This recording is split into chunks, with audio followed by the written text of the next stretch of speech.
آپ نے blasphemy cases کے حوالے سے بات کی، تو بلاسفیمی کیسز میں کیا آپ نے، میرا ایک سوال ہے کہ آپ نے ساری فائلیں خود پڑھی ہیں؟ میرے بھائی یہ سیکنڈری 295C تو ضیاء الحق ڈکٹیٹر نے زبردستی گھسائی ہے آئین کے اندر. یہ کوئی آئینی ترمیم سے داخل نہیں ہوئی، نہ یہ آئین کا حصہ تھی. تو پھر ختم کیوں نہیں کی جاتی؟ ہاں ختم کیوں نہیں کی جاتی؟ مولویوں کے پریشر کی وجہ سے. نمبر 1 ریاست ڈرتی ہے مولوی؟ جی ڈرتی ہے، کیوں نہیں ڈرتی؟ بالکل ڈرتی ہے. اور کس سے ڈرتی ہے؟ کراچی کے جو مفتی صاحب ہیں ان پہ تو A B C تینوں لگوا رہے تھے. اسٹیبلشمنٹ نہ پڑتی تو وہ تینوں ان پہ لگ جانی تھی. اچھا، آپ کہتے ہیں اسٹیبلشمنٹ جی ظاہر ہے. ہو سکتا ہے اسی وجہ سے آپ کے حق میں ادھر سے فتویٰ بھی آیا. آپ جو مرضی تھیوری بناتے رہے. علی بھائی میں ایک سینیریو آپ کے سامنے رکھتا ہوں کہ فار ایگزامپل ایک بندہ ہے، وہ اپنی بیوی، اس کی بیوی جو ہے وہ اس کو گالیاں دیتی ہے حضور صلی اللہ علیہ وسلم کو، نہ اس کی صلی اللہ علیہ وسلم، تو وہ اس کو قتل کر دیتا ہے. ٹھیک ہے، کیا یہ جسٹیفائی ہے؟ نہیں، کوئی جسٹیفائی. تو ابو داؤد میں ایک حدیث ہے جس کو شیخ البانی نے بھی ٹھیک کہا ہے، شیخ زبیر علی صحیح نے بھی ٹھیک کہا ہے، بلکہ اس کے اوپر باب باندھا ہوا ہے کہ رسول اللہ صلی اللہ علیہ وسلم کو گالی دینا یا اس کی گستاخی. تو اس کے بارے میں آپ کیا کہیں؟ نہیں، اس میں سے کیا رزلٹ نکلا؟ نبی اسلام نے کہا کہ آندھا جس کو سنو یہ خود سے معافیا کرو، قانون ہاتھ میں. حضور صلی اللہ علیہ وسلم کو سزا تو دینی چاہیے تھی یا منع کرنا چاہیے تھا کہ کیوں کیا ہے؟ جہاں یہ واقعہ نہیں نہ بیان ہو رہا. علی بھائی دیکھیں، بات یہ ہے کہ آپ نے ابو داؤد پیش کی، میں نے بخاری مسلم اور قرآن پیش کیا. کتنا فرق ہے زمین آسمان کا. کیا ابو داؤد کی جو روایت ہے حضور صلی اللہ علیہ وسلم کی کوئی بھی منقول ہو رہی ہو چیز اور صحیح سند کے ساتھ آ رہی ہو تو وہ قابل قبول نہیں ہے؟ نہیں، اس طرح نہیں ہوتا بھائی. آپ نے ارشاد بٹی کی پوڈ کاسٹ میں کہا کہ خان صاحب نے بہت بہادری سے جیل کاٹی. میں نے نہیں کہا، وہ کہتے ہیں ہر جگہ یہ کہتے ہیں. تو میں نے ان کو کہا تھا کہ بھائی آپ کو بھی جیل میں ڈال دیں، آپ بھی بہادری سے کاٹیں گے. جیل سے کوئی نکل نہیں سکتا بھائی، کوئی بھی نہیں نکل سکتا، سارے بہادری سے ہی کاٹتے ہیں. اس سوال کمپلیٹ کرنے دیں. تو اس میں آپ نے دوسری سائڈ پہ جب حافظ آباد جیل میں تھے تو آپ کو پتہ لگا کہ رانا ثناء اللہ جو ہیں انہوں نے بھی بہت بہادری سے جیل کاٹی ہے.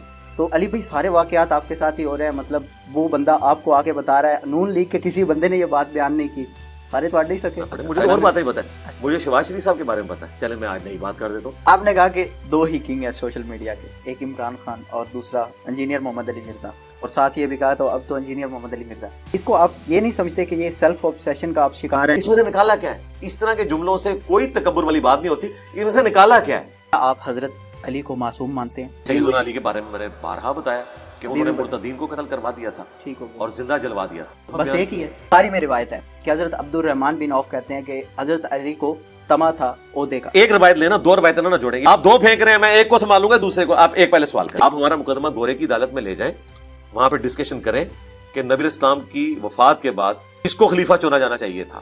ہم بہت کچھ کہتے ہیں، کاش ایسا نہ ہوتا.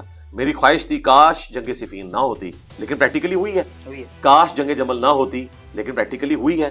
کاش کربلا نہ ہوئی ہوتی، آج امت دو ٹکڑے نہ ہوتی. اسی طریقے سے کاش سقیفہ بنی ساعدہ والا وہ معاملہ نہ ہوا ہوتا، آج امت میں دو ٹکڑے نہ ہوئے ہوتے. وہ باغ فدق والی جو روایت ہے اس کے اینڈ پہ جو الفاظ آتے ہیں، علی کو معلوم ہوا کہ لوگوں کا جو رجحان ہے ان کی طرف سے تبدیل ہو رہا ہے، تو انہوں نے پھر جا کے حضرت ابو بکر صدیق کی بیعت کر لی. تو کیا اس میں آ جائے؟ ٹھیک ہے، اس میں کیا مسئلہ؟ مطلب لوگوں کی وجہ سے حضرت علی نے اپنا ڈیسیجن تبدیل کیا. یہیں پہ ہمارا اختلاف ہے بریلویوں کے ساتھ، یہیں پہ ہمارا اختلاف ہے اہل حدیث کے ساتھ، یہیں پہ ہمارا اختلاف ہے غامدی صاحب کے ساتھ.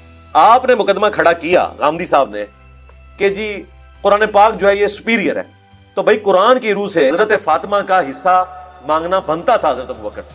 اور اگلا جملہ میں بولنا نہیں چاہتا، یہ کہیں گے توہین صحابی کر دی. آپ نے کہا کہ جو بھی ساری روایات کا انکار کرے ہم ان کو منکرین حدیث کہتے ہیں، اور جو چند روایات کا انکار کرے، چند احادیث کا انکار کرے، ہم ان کو کہتے ہیں کہ وہ گمراہ ہے یا بدعتی ہے. البانی نے آلموسٹ جو بخاری کی روایت ہے 12 روایات کو ضعیف کہا ہے. اس کے بعد جو ہمارے پاس دارقطنی ہے انہوں نے 200 کے قریب روایات کو کا انکار کیا، اور ساتھ ہی ساتھ امام مالک کا تو سینکڑوں روایات پہ کلام ملتا ہے جو انہوں نے انکار کیا. تو کیا یہ حکم جو آپ نے لگایا ہے یہ ان سب پہ لگائیں گے؟ آپ کی ایک ویڈیو بھی تھی اس پہ جیسے اللہ کے بندوں سے مدد چاہو جنگل میں، یا عباد اللہ اغیثنی، وہ والی روایت، اس میں آپ نے کہا کہ مڑ جنگلیں مدد منگو اتھے کی کر رہے ہو. ٹھیک ہے. اس پر جو ہے ایک بریلوی مفتی ہے، اس نے جناب آپ پہ اعتراض کر دیا کہ بات کی اور کہا کہ یہ روایتیں جو ہے نا وہ ٹھیک ہے کتابوں کے اندر موجود ہے، تو پھر آپ جو ہے نا وہ صرف اس کو جنگلوں تک رکھیں، شہروں تک لے کے نہ آئیں. کہ جنگلوں میں ایسے ہوتے ہیں تو وہ جنگلوں تک رہے نا، شہروں تک تو نہ رہے. اب ایک اور کنڈیشن بڑھ گئی. پہلے کہا تھا کہ غائب میں پکارنا شرک ہے، اور پھر یہ کہہ دیا کہ یعنی اس کا خلاصہ یہ نکلا کہ شہر میں پکارنا شرک ہے، جنگل میں پکارنا شرک نہیں. میں نے تو یہ نہیں کہا شہر میں مانگو. ٹھیک ہے، یہ تو اللہ کی طرف سے کرامت ہوئی ہے. 10 مئی 2025 کی جنگ میں پوری دنیا نے نظارہ کیا ہے کہ 80 شہروں پہ ڈرون گرے اور ایک بابا بھی نکل کے اسے کیچ نہیں کر سکا، حالانکہ وہ سارے بڑے بڑے شہروں پہ ڈرون گرے تھے. تو اس وقت تو بڑا موقع تھا, انجینئر کا فتنہ بھی پھیلا ہوا تھا, ایک کد بابا نکل رہا انجینئر اتنے ہی ٹپ دینا, کہتا ہے پڑھائی میں دیکھ لا انجینئر میں نکلے ہوں. کہانیاں یار جھوٹ. ہو سکتا ہے انہوں نے بابو نے ہی آپ کو اندر کروایا, قرآن اور سنت یا قرآن اور حدیث. یار یہ ڈرامہ بازی ہے, ٹھیک ہے, ٹوٹلی ڈرامہ بازی ہے. ٹھیک. تو حدیث کا فرق آپ آج کی ڈیٹ میں کرنا یہ ایک علمی شہوت ہے. آپ نے کہا کہ یہ علمی شہوت ہے, جو اس کو حدیث اور سنت کو علیحدہ کرنا تھا, اور مطلب جو امام فرائی تھے اور اس کے بعد امین حسن اصلاحی صاحب تھے اور غامدی صاحب, یہ علمی شہوت. یار میں نے دیکھے اس میں پک اینڈ چوز نہیں کرنا, سنت ہی کا ریکارڈ احادیث ہے. عام آدمی سمجھتا ہے کہتے ہیں تاریخ ہے جمع کی ہوئی, تو قرآن بھی تو تاریخ ہے. غامدی صاحب اگر امام حنیفہ, امام شافعی, امام مالک, احمد بن حنبل کے زمانے میں ہوتے تو یہ اہل سنت کے 5ویں امام ہوتے.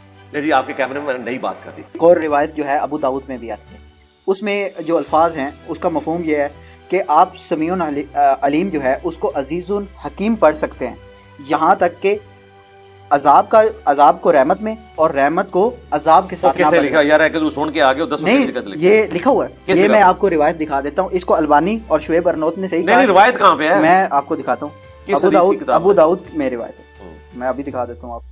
ہمارے استاد نے کیا حکم لگایا, مجھے پتا چل گیا ضعیف ہی کہا ہوا ہے, ورنہ آپ نے کہنا تھا کہ آپ کے استاد کہ شیخ زبیر علی زئی نے, انہوں نے پہلے اس کو ضعیف کہا تھا, بعد میں اس کو صحیح کہا.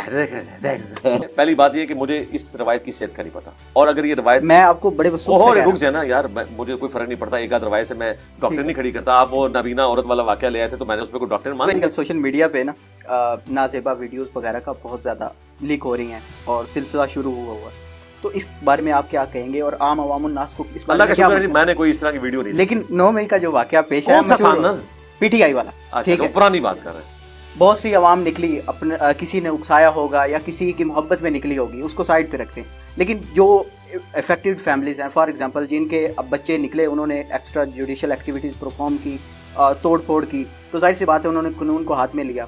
لیکن اب وہ جو ہیں گرفتار بھی کچھ ہو گئے, کچھ کو قید بھی ہو گئی, ظاہر سی بات ہے قانون ہاتھ میں لیا تو وہ ہوگا.